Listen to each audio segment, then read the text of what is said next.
My name is Lars Dahl, and my pronouns are he and him.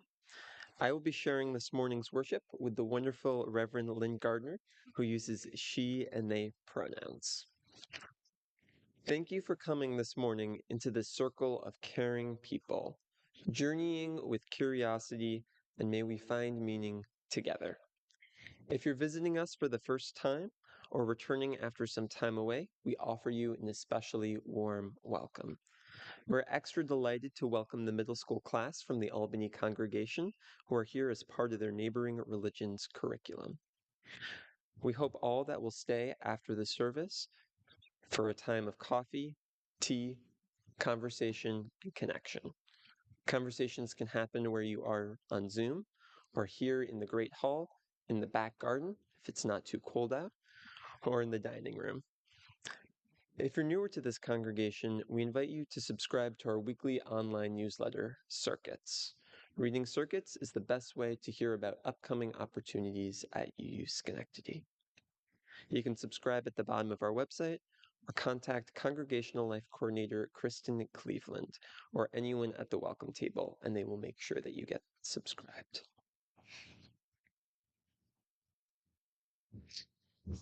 Good morning.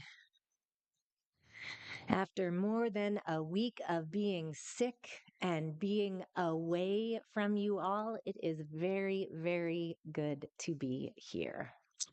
Here are a few highlights from Circuits. Today, we start monthly sharing circles that will meet on the first Sunday of the month. Today, from noon to 1 in the dining room.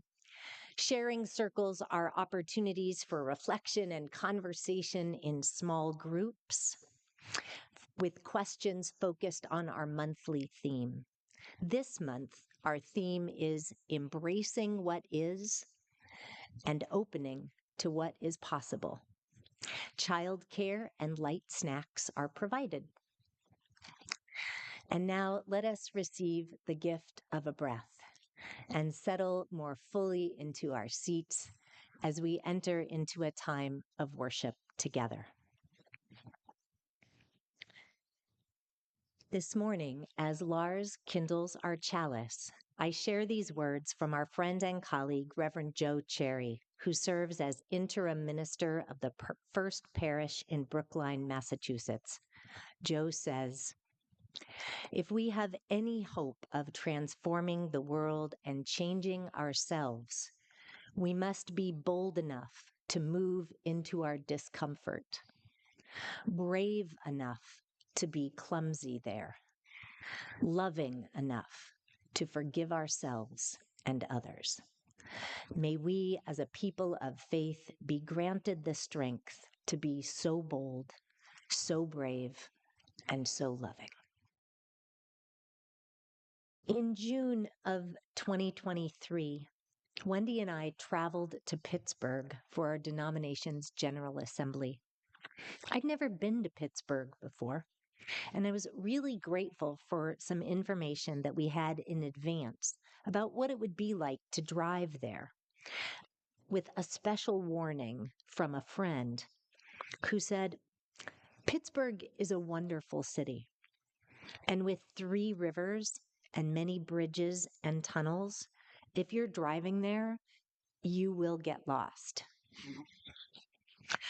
You will have at least one time where you think you see where you want to go, but you will have no idea how to get there.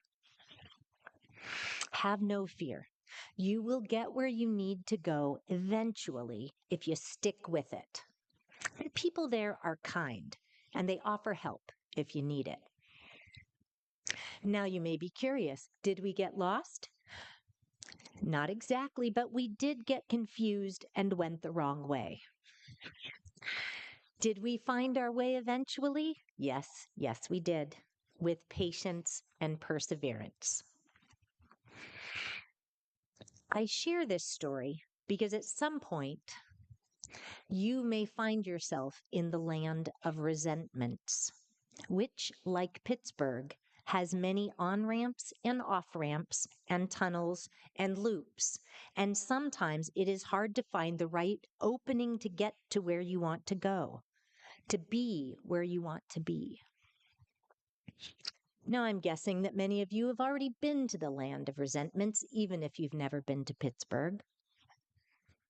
It is a very human place to be. There is a Zen Buddhist story that tells of this land. You may have heard it. A senior monk and a junior monk were traveling together, walking through the countryside. At one point, they come to a river with a strong current.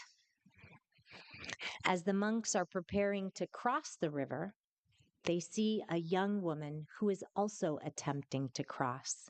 She asks if they will help her to get safely to the other side. Now, the two monks glance at each other because they had taken vows to not touch a woman. And then, without a word, the older monk picks up the woman, carries her on his back across the river, places her gently on the other side, and carries on his journey. The younger monk couldn't believe it. After rejoining his companion, he was speechless and furious. And an hour passed without a word between them.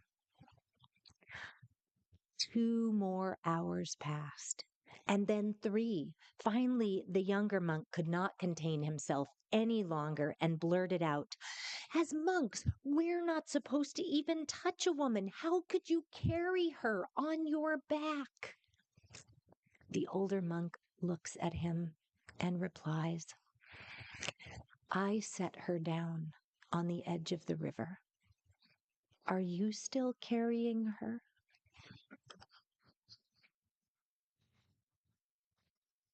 When I hear this story, I picture the younger monk getting lost in the land of resentments, stuck in seemingly endless loops, unable to find the exit. Dr. Fred Luskin is the director of the Stanford Forgiveness Project. He has been studying and teaching about forgiveness for decades. If I imagine him speaking to the younger monk, he says, "That is a powerful grievance story that you are telling. How many times do you think you've told yourself that story as you have been walking?" "Oh," says the young monk, "I have told it to myself dozens of times now just to make sure I have it right." "And how does it feel when you tell yourself that story?" asks Dr. Luskin. "Oh, I feel quite angry because it was so wrong of him to do that." "Well, you have been walking through a beautiful countryside. Did the mountains and trees and birds bring you any joy or peace?" "I didn't even notice the trees or the birds," says the young monk. "I'd been so busy being angry and being right." One of the aspects of a grievance story is that we retell them and relive them, often disproportionately with all that is good in our lives. Each time we share the story, whether we retell it to ourselves, spinning over and over, or when we tell it to others, each time we tell it, we continue to suffer, releasing hormones like adrenaline and cortisol into our bodies. While these hormones can be helpful when we need to respond quickly, they have negative long-term effects. Sometimes grievance stories are shared They can even help create bonds within a group. And while the bonds increase each time someone in the group retells the grievance story, suffering and resentment increase too.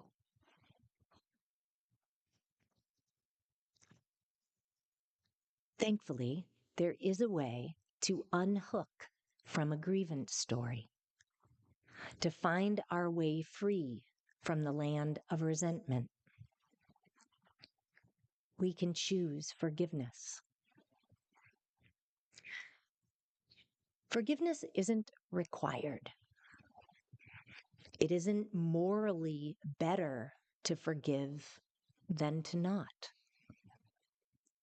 And while some religious traditions teach that forgiveness is necessary, Unitarian Universalism isn't one of them.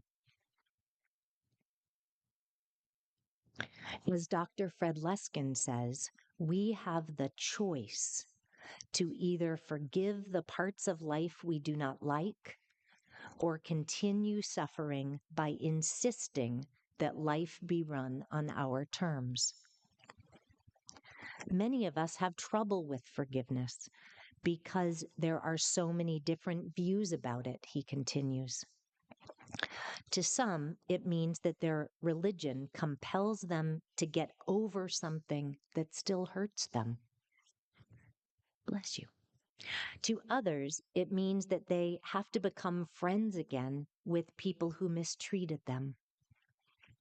Finally, some people think that forgiveness is the same as saying that what happened was okay. In reality, forgiveness means that we release our suffering over difficult situations. It does not mean we have to put ourselves back into hurtful situations. He concludes, forgiveness means that even though what happened is not okay, we can move on. We can find peace. Our theme for this month is embracing what is and opening to what is possible. I can hear what some of you are thinking. Why do I want to embrace what is when so much of what is happening in the world is awful? Why should I embrace or even accept war, climate change, genocide, fascism, lies, and hateful rhetoric? Embracing what is doesn't mean that we have to condone it. It only means that we're willing to be honest with ourselves and with one another about the truth of our current situation. Embracing what is means that we can name what is and consider our options for what comes next. One of our options might be forgiveness. As we heard from Buddhist teacher Jack Kornfield in a reading this morning, forgiveness is giving up hope of a better past. Why forgiveness? Because choosing to forgive ourselves and one another allows us to unhook from resentments. It allows us to get unstuck. Forgiveness can bring peace where there has been suffering. It feels important to name that forgiveness isn't possible if the harm continues. We can only forgive ourselves and others for things that have begun to change. Otherwise, it isn't forgiveness. It's just justifying bad behavior. When we accept and embrace what is, we can choose to keep love at the center of our lives and our relationships. Keeping love at the center informs the choices that we make. We can begin by doing everything we can to be kind, to be compassionate, We can embrace the reality that even with effort and care, our actions will likely result in others feeling hurt sometimes. Right? Sucks. And there it is. Sometimes we hurt one another. This is part of being in community. It's part of being human. And when we realize that our words or our actions caused harm, we can notice the feelings that come up in us. Our feelings are part of what is. We can breathe and we can begin to change. Notice that the first thing is embracing what is, and that the next thing isn't to apologize. The next thing is to change the only thing we can, ourselves. We can accept responsibility and the consequences of our actions. Like the king in our story this morning, we can notice that the impact of our words or actions were harmful, even if our intentions were not.